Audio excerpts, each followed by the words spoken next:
નમસ્કાર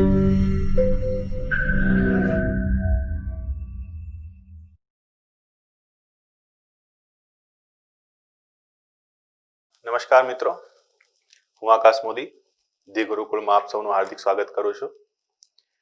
આજે આપણે વાત કરવાના છીએ એક એવા મહત્વપૂર્ણ કોન્સેપ્ટની જેનો સંબંધ ખાસ કરીને પોલિટિકલ સાયન્સ સાથે વધુ રહ્યો છે. રાજનૈતિક વિજ્ઞાનની અંદર એક શાખા તરીકે બી જોવામાં આવે છે અને સાથેની સાથે બંધારણમાં મેઇન્સના સંદર્ભમાં એક ક્વેશ્ચન તરીકે પણ જોવામાં આવે છે. તો આપણે આજે જે કોન્સેપ્ટની ચર્ચા કરવાના છીએ એ કોન્સેપ્ટ છે રાજ્ય કોને કહેવાય, રાષ્ટ્ર કોને કહેવાય અને પ્રાંત કોને કહેવાય. જનરલી રાજ્ય અને દેશ સંદર્ભ એક જ છે એટલે આપણે એને બહુ અલગ નથી કરતા અહીંયા, પણ લોકો ભૂલ એ ખાતા હોય છે કે ભારત એક દેશ છે, ભારત એક રાષ્ટ્ર છે અને એ રીતે પોતે પોતાની જે બોલચાલની ભાષાઓ છે, જે ટ્રેડિશનલ ફોર્મ્સ છે એમાં એ મેનેજ કરતા આવ્યા છે બધી વસ્તુઓને. પણ તેમ છતાં અહીંયા એક યુપીએસસી ને જીપીએસસી ના અભ્યાર્થી તરીકે કમસે કમ આપણે આ ભૂલ ના કરી શકીએ જે સામાન્ય નાગરિકો કરે છે કે રાજ્ય અને રાષ્ટ્ર વચ્ચેનો જે સંદર્ભ છે, જે કોન્સેપ્ટ છે એ આપણા મગજમાં ક્લિયર હોવો જોઈએ. અને પ્રાંત શબ્દ ક્યાંથી આવ્યો છે? આપણે હંમેશા એવું બી બોલતા હોઈએ જ પાછા કે ગુજરાત એક પ્રાંત છે અને ગુજરાત એક રાજ્ય છે. તો બંધારણમાં પાછું એવું બી બોલતા હોઈએ છે કે ભારત એક રાષ્ટ્ર છે અને ભારત એક રાજ્ય છે. તો ગુજરાત જ્યારે રાજ્ય હોઈ શકે તો ભારત એક રાજ્ય કઈ રીતે હોઈ શકે? અને જો ભારત એક રાષ્ટ્ર છે તો પછી ભારત એક રાજ્ય કઈ રીતે છે? તો આ જે કહેવાય કે સ્ટુડન્ટ્સની અંદર જે કોન્સેપ્ટ ક્લિયર નથી એના પરિણામ સ્વરૂપ એના મૂળ ભાવાર્થને સમજી શકતા નથી.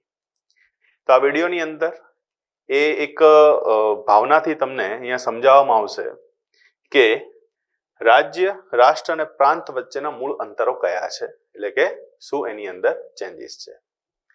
સૌથી પહેલા આપણે શબ્દ લઈએ છીએ આપણો રાજ્ય એટલે કે દેશ.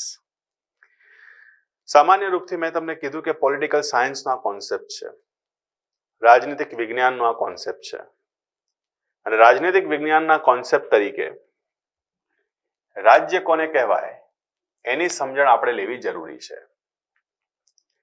તો ભારત એક રાજ્ય છે એ બંધારણમાં લખ્યું છે, ભારત એક દેશ છે એ બી બંધારણમાં લખ્યું છે અને ભારત એક રાજ્ય રાષ્ટ્ર છે એ બી બંધારણમાં લખ્યું છે. પણ ભારત એક રાષ્ટ્ર છે એ બંધારણમાં નથી લખ્યું. તો શું ફરક છે? તો પોલિટિકલ સાયન્સની અંદર રાજ્ય કોને કહેવાય એના મુખ્ય રૂપથી 4 તત્વો આપ્યા છે. એના મુખ્ય રૂપથી 4 તત્વો આપ્યા છે. કેવી સંસ્થા કે સંગઠન, એવી સંસ્થા કે સંગઠનમાં એનજીઓ ની વાત નથી, એવી સંસ્થા કે સંગઠન જે ભારત સરકાર છે ભારતની અંદર અને અમેરિકામાં સરકાર છે અમેરિકન સરકાર, તેવી સંસ્થા કે સંગઠન જેના પોતાના 4 તત્વો તમે સ્થાપિત દેખી શકો છો. કયા કયા 4 તત્વો? તો સૌથી પહેલા એની પોતાની એક નિશ્ચિત ભૂગોળ હોય. નિશ્ચિત ભૂગોળનો મતલબ અહીંયા એવો થાય છે કે એ ભૂગોળ જે બીજા કોઈની નથી અને એની ઉપર ક્લેમ ખાલી ભારત સરકાર જ કરે છે એને કહેવાય નિશ્ચિત ભૂગોળ. આર્ટિકલ 1 ની અંદર એ નિશ્ચિત ભૂગોળની વ્યાખ્યા કરવામાં આવી છે અને આર્ટિકલ 1 ની સાથે શેડ્યુલ 1 ની અંદર એની ચર્ચા કરવામાં આવી છે. તો એક નિશ્ચિત ભૂગોળ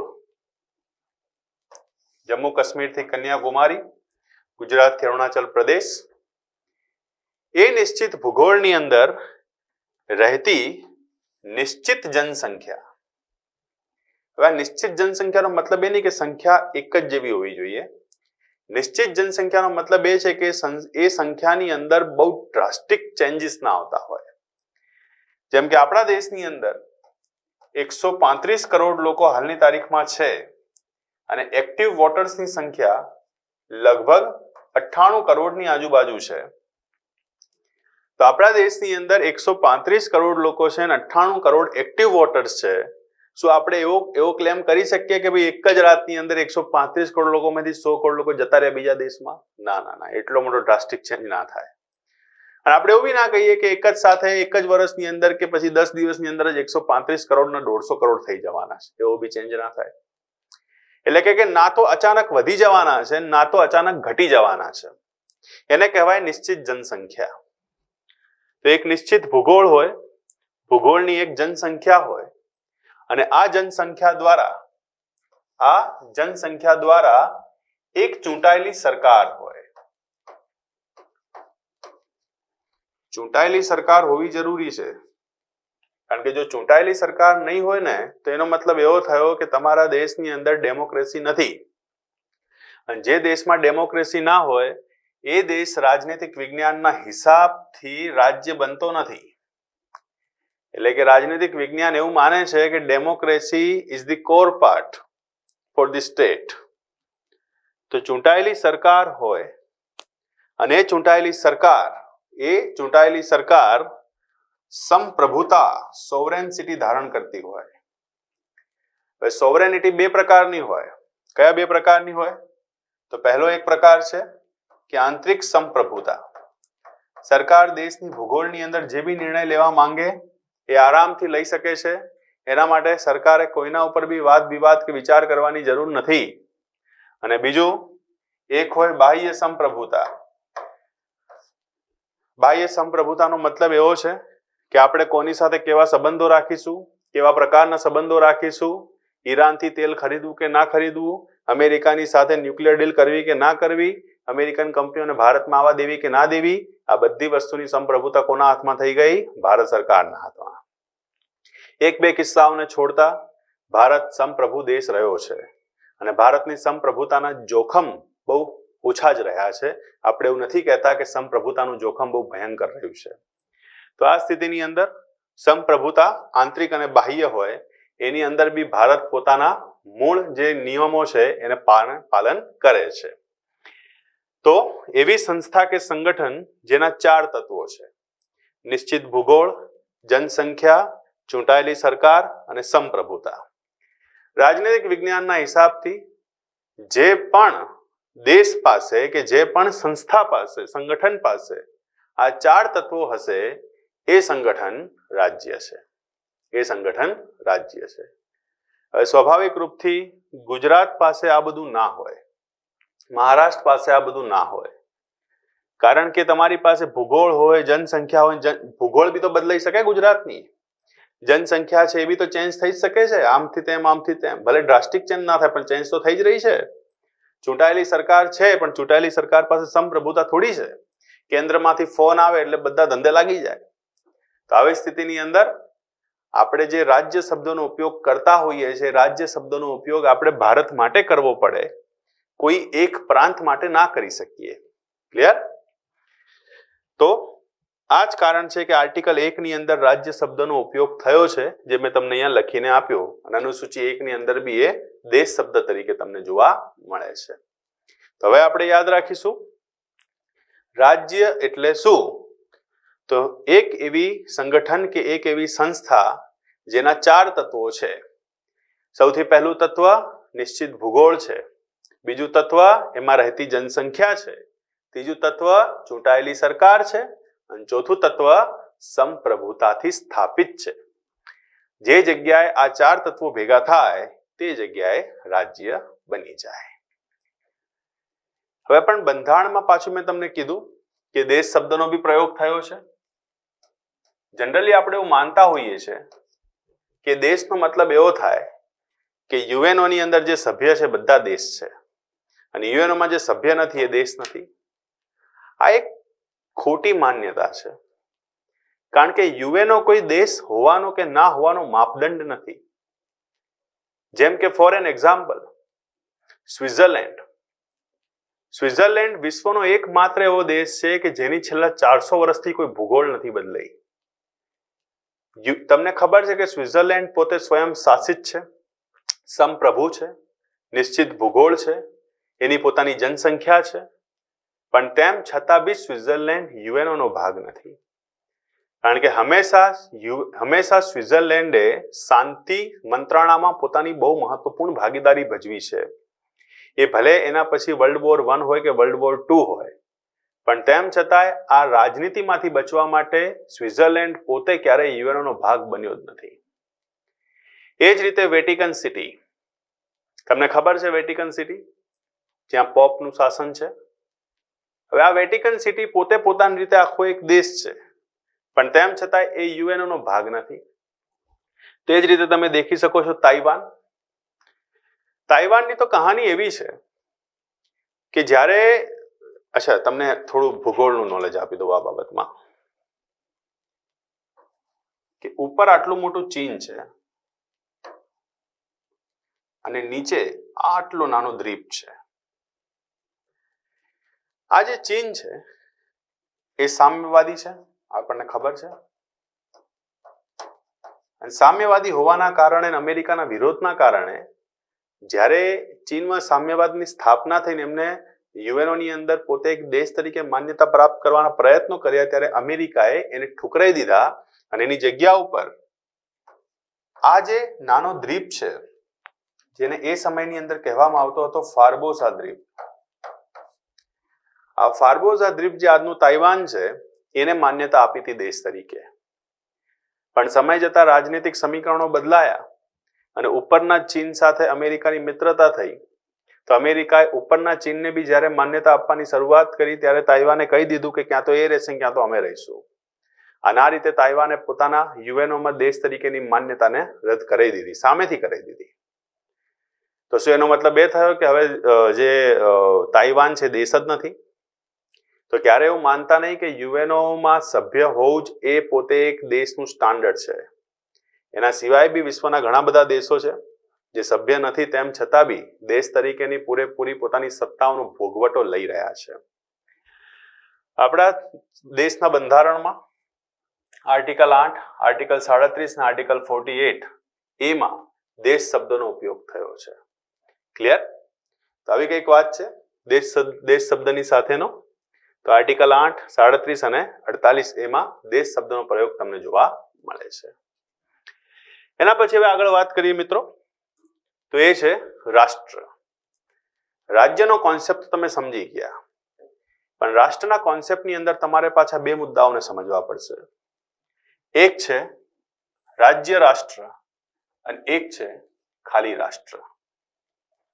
રાજ્ય રાષ્ટ્ર એટલે કે સ્ટેટ નેશન અને રાષ્ટ્ર એટલે કે ખાલી નેશન. રાજ્યના 4 તત્વો હતા.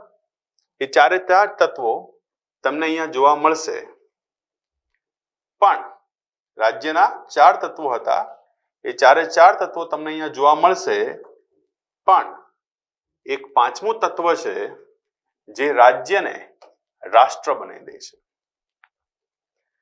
તમારા દેશમાં રહેતી જનસંખ્યા, તમારા દેશની ભૂગોળ, તમારા દેશમાં ચૂંટાયેલી સરકાર, તમારા દેશની સરકારની સંપ્રભુતા, આ રાજ્ય છે.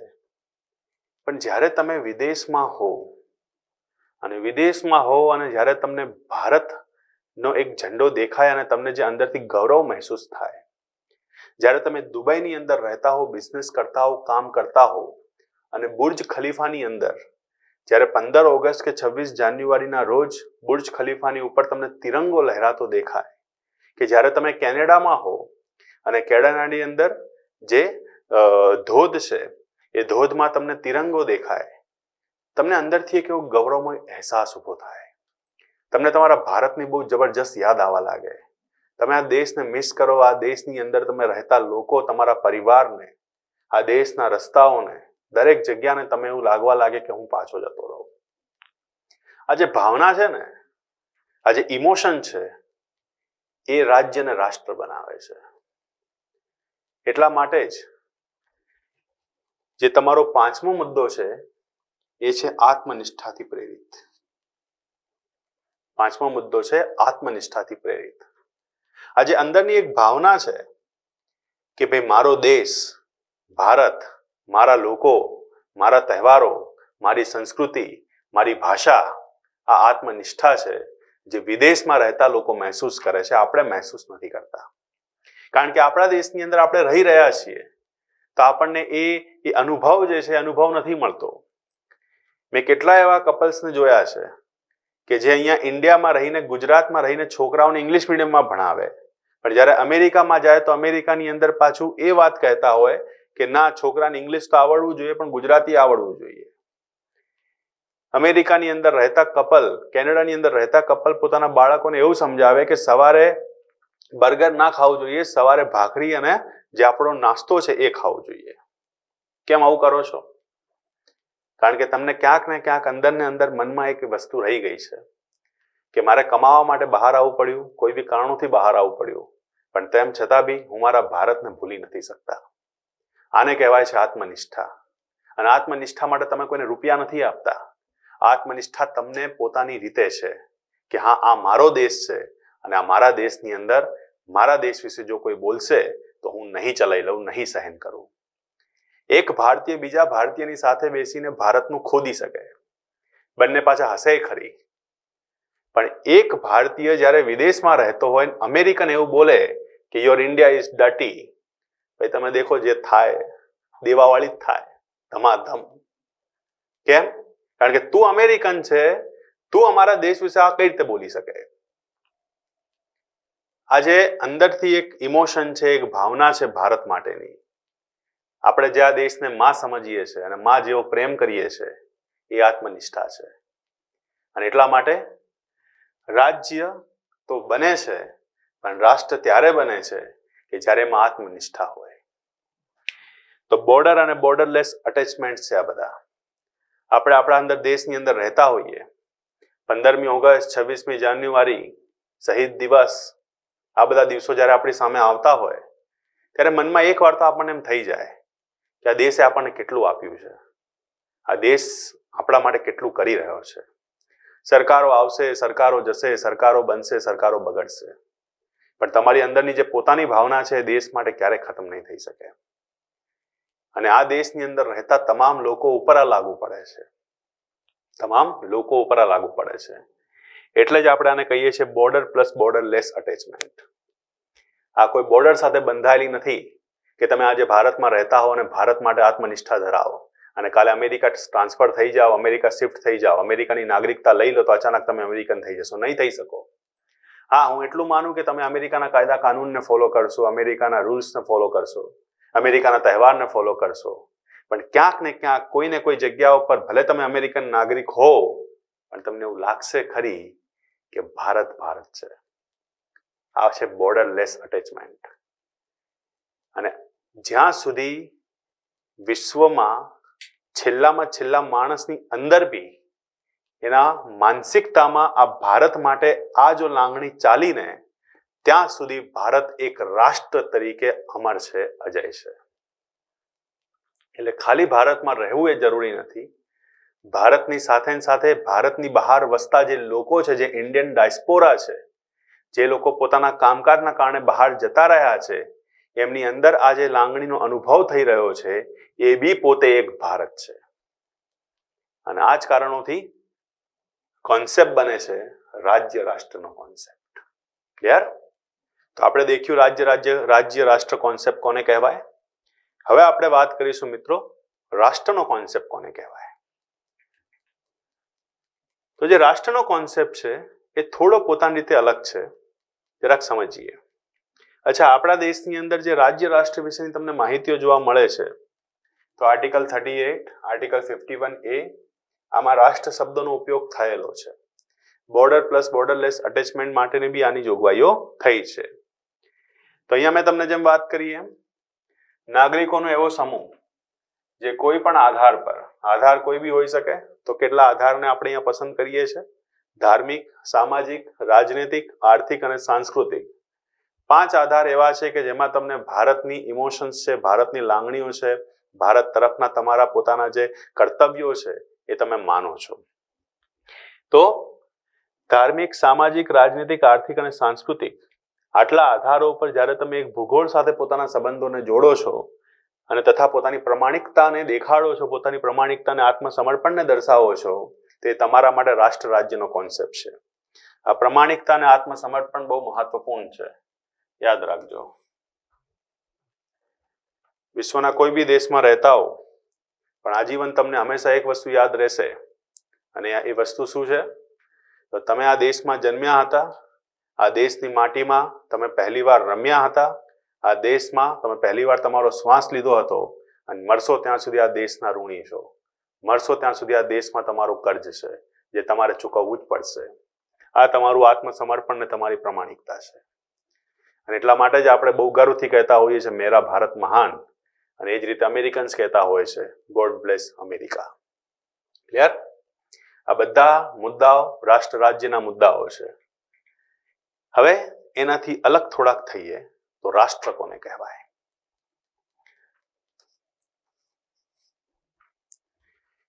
રાષ્ટ્રની અંદર જે 5 મુદ્દાઓ હતા એમાંથી ઉપરના 4 મુદ્દા જે રાજ્યવાળા હતા એને આપણે હટાવી દેવા પડશે. મતલબ કે ના તો પોતાની કોઈ ભૂગોળ છે, ના તો એમાં રહેતી કોઈ જનસંખ્યા છે, ના પોતાની ભૂગોળ, ના કોઈ રહેતી જનસંખ્યા, ના ચૂંટાયેલી સરકાર અને ના સંપ્રભુતા છે. રાજ્યના જેટલા 4 મુદ્દા હતા એ બધા મુદ્દા અહીંયા ખતમ થઈ જાય છે. પણ રાષ્ટ્ર રાજ્યના જે 5મો મુદ્દો હતો આત્મનિષ્ઠા એ હજી છે. અને આત્મનિષ્ઠા એક એવી કાલ્પનિક ભૂગોળ માટે છે કે જે ભવિષ્યમાં બની શકે છે. ફોર એક્ઝામ્પલ, આપણા દેશમાં બી ઘણી વાર એવું થતું હોય છે, જેમ કે લેટેસ્ટ એક્ઝામ્પલ આંધ્રપ્રદેશના તેલંગાનાનું છે. જે તેલંગાનાની અંદર રહેતા લોકો હતા એમને 50-55 વર્ષ પહેલા એક કાલ્પનિક ભૂગોળનું નિર્માણ કર્યું હતું કે અમારું પોતાનું એક તેલંગાના હશે.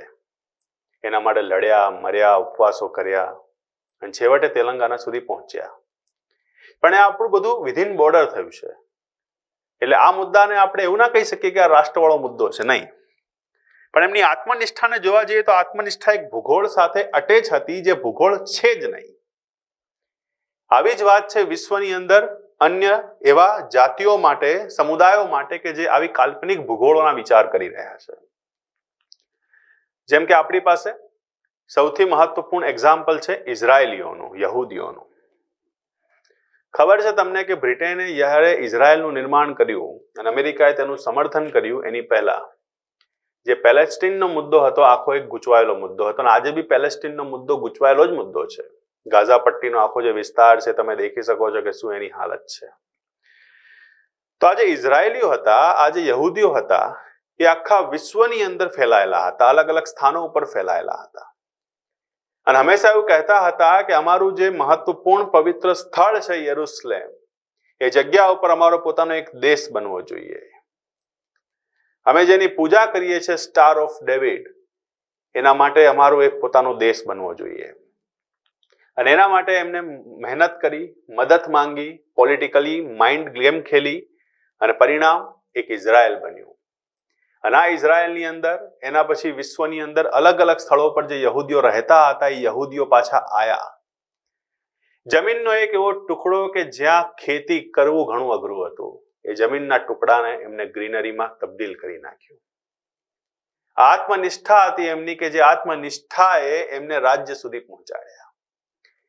એટલે અહીંયા જે આખી એક સિક્વન્સ છે, સિક્વન્સને જો તમે સમજો તો રાજ્ય રાષ્ટ્રની અંદર જે રાષ્ટ્ર છે, જે આત્મનિષ્ઠા, જે પ્રમાણિકતા, જે આત્મસમર્પણ છે, જો એટલું મજબૂત હોય તો તમારા રાષ્ટ્રના આત્મસમર્પણના ભાવમાં રાજ્ય ઊભું થઈ શકે છે. પણ જો તમારું આત્મસમર્પણ નબળું હશે તો એ ઊભું નહીં થઈ શકે. એ જ રીતે અત્યારે હાલની તારીખની અંદર જે સૌથી વધારે પીડિત લોકો આપણને જોવા મળે છે એ છે કુર્દ લોકો, કુર્દિસ્તાની. એ લોકોની માંગ છે કે અમારી કુર્દિસ્તાનની માંગને પૂરી કરવામાં આવે. ઈરાન, ઈરાક અને તુર્કીમાં કુર્દ લોકો રહે છે અને એમને આ ત્રણેય દેશોના અલગ અલગ ભાગોને ભેગા કરીને કુર્દિસ્તાનની માંગ કરી રહ્યા છે.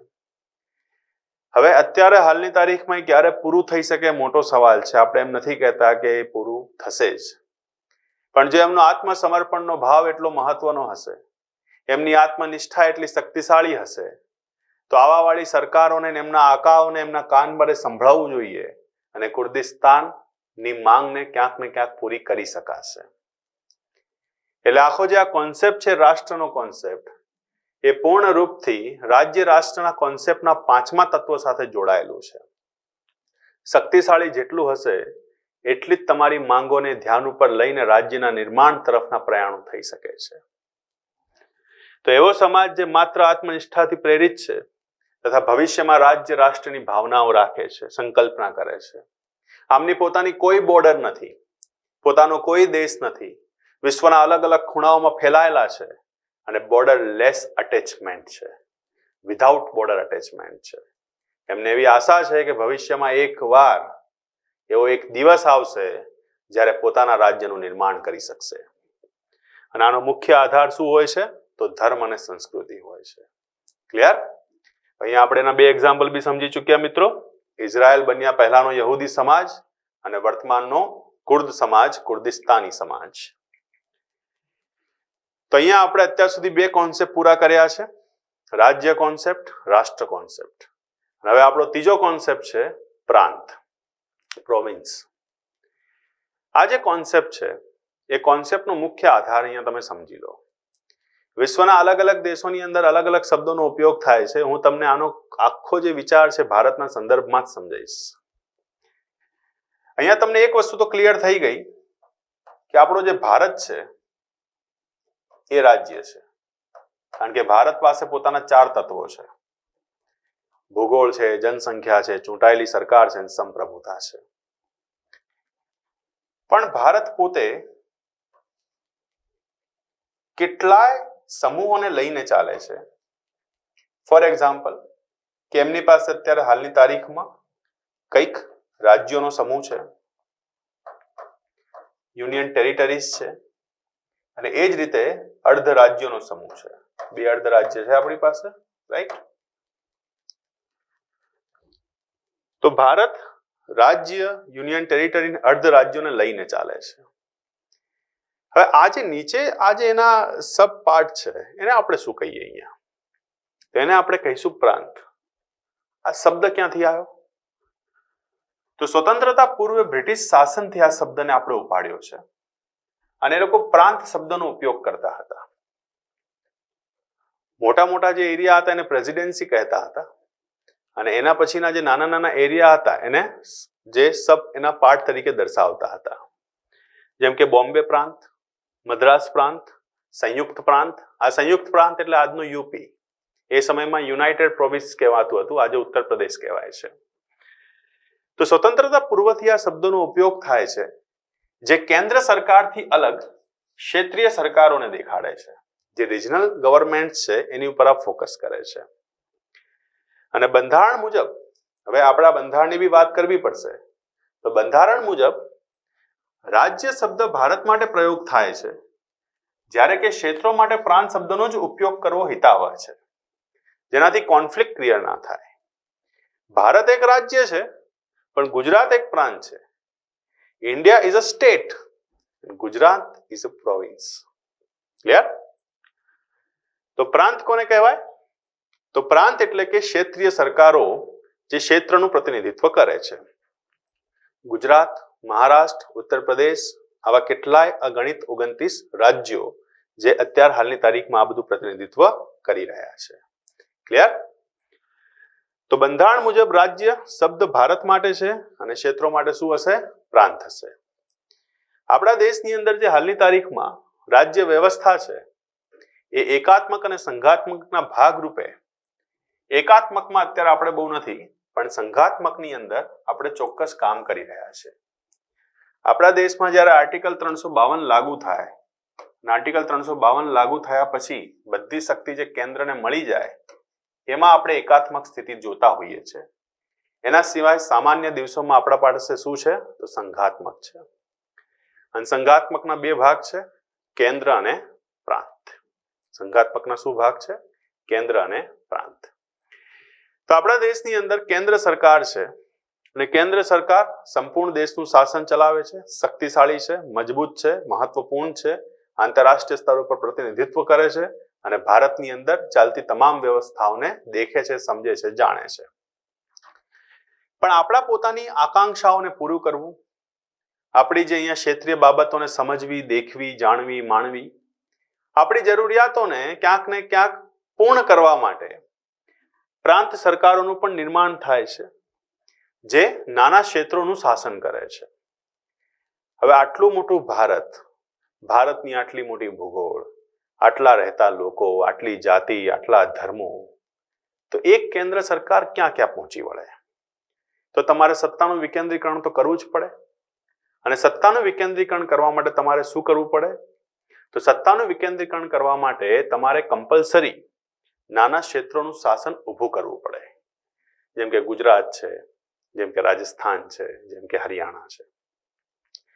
અને આ કારણોથી આપણે ભારત કઈ પરિસ્થિતિમાં છે? સંઘાત્મક પરિસ્થિતિમાં છે. તો અહીંયા હવે મને એવી આશા છે કે તમને આ ત્રણે ત્રણ કોન્સેપ્ટ ક્લિયર થયા જ હશે કે રાજ્ય શબ્દનો ઉપયોગ આપણે જ્યારે કરતા હોઈએ ત્યારે ચાર તત્વો એના છે કે નહીં એ પણ સમજીને ચાલવાના છે.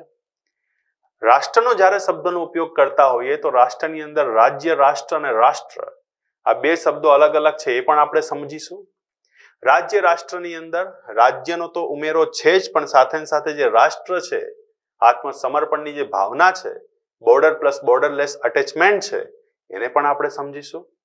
અને રાષ્ટ્ર જે આજની તારીખમાં રાજ્ય નથી પણ ભવિષ્યમાં સંકલ્પનાઓ ધરાવે છે એની પણ વાત કરી. અને છેલ્લો મુદ્દો આપણો રહ્યો મિત્રો પ્રાંત. તો હવેથી તમે ગુજરાતને રાજ્ય નહીં કહો પણ પ્રાંત કહેશો એવી મને પૂરેપૂરી અપેક્ષા છે. તો આજે આપણે આપણા વાતને વિરામ આપીએ. જે ટોપિક છે એને અહીંયા પૂરો કરીએ છીએ. તમે આ વિષયથી સંબંધિત મટીરિયલને મેળવવા માંગતા હો તો ટેલિગ્રામની અમારી ચેનલ સાથે જોડાઓ, જેમાં કરંટ અફેર અમે ડેલી મૂકતા હોઈએ છીએ. મંથલી મેગેઝિન પણ અમે દર મહિને આપતા હોઈએ છીએ. અને સાથે સાથે અહીંયા તમે જે લેક્ચર જોતા હો છો એનું પણ તમને મટીરિયલ અમે આપતા હોઈએ છીએ. વધારે માહિતી માટે અને કરંટ અફેરના વીકલી મુદ્દાઓને જોવા માટે તમે અમારી યુટ્યુબ ચેનલ સાથે જોડાઈ શકો છો. ઇન્ફોર્મેટિવ ફ્લાયર્સ, નાના નાના ટોપિક એ બધાની સમજણ માટે તમે ફેસબુક અને ઇન્સ્ટાગ્રામ સાથે પણ જોડાઈ શકો છો. એટલે કે તમે અમારા કોઈ બી સોશિયલ નેટવર્કિંગ સાથે જોડાશો તો હું તમને ચોક્કસ એટલું આશ્વાસન આપીશ કે તમને ત્યાંથી ઘણું બધું જાણવા મળશે. Thank you. પાછા મળીશું એક નવા મુદ્દા સાથે, નવા કોન્સેપ્ટ સાથે. ધન્યવાદ.